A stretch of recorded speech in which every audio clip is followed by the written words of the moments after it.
আমরা শেখ হাসিনাকে ফাঁসির মঞ্চে দেখতে পছন্দ করব। তার বিরুদ্ধে আমাদের আজকের এই কর্মসূচি। তারা হাজার হাজার মায়ের বুক খালি করে তারা আজকে আবার ফেব্রুয়ারি মাস জুড়ে কর্মসূচি দিয়েছে।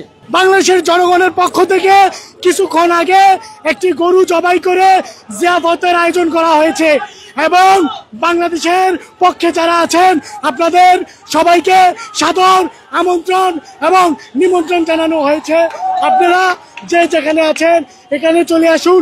এখানে সারা রাত রান্না বান্না হবে, খাওয়া দাওয়া হবে, গরু জবাই করা হবে। আসসালামু আলাইকুম।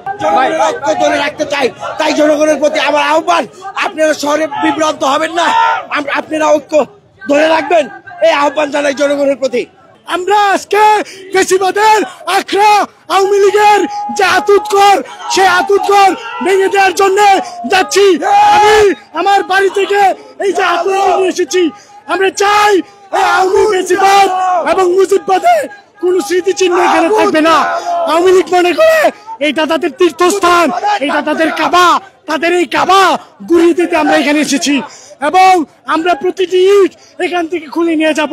এই ইট খোলার জন্য আমি এই হাতুড়ি নিয়ে এসেছি এবং এই ইট দিয়ে বাংলাদেশের জনতা দ্বিধা গ্রুপ ব্যবহার করবে এবং বাংলাদেশের মানুষ তাদের এতই ঘৃণা করে এটা টয়লেটও ব্যবহার করবে কি তা আমরা সন্দেহ পোষণ করছি।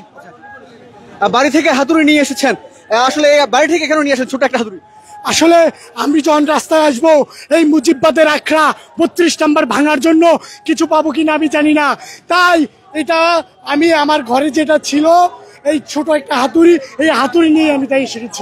দর্শক, একজনের সাথে কথা বলছিলাম, তিনি যেমনটি জানাচ্ছিলেন তার ঘরে ছোট একটু হাতুড়ি ছিল এবং সেই হাতুড়ি নিয়েই কিন্তু তিনি ধানমন্ডি 32 অভিমুখে আসলে যাত্রা করেছেন। আমরা এই মুহূর্তে রয়েছি কলা বাগানে এবং কলা বাগানের থেকে সামনে দিয়ে কিন্তু বিশাল একটি মিছিল যাচ্ছে এবং আমরা কিন্তু আপনাদেরকে জানাচ্ছিলাম ধানমন্ডি 32 অভিমুখে যাত্রা, সেই যাত্রার সর্বশেষ আপনাদেরকে জানাচ্ছিলাম।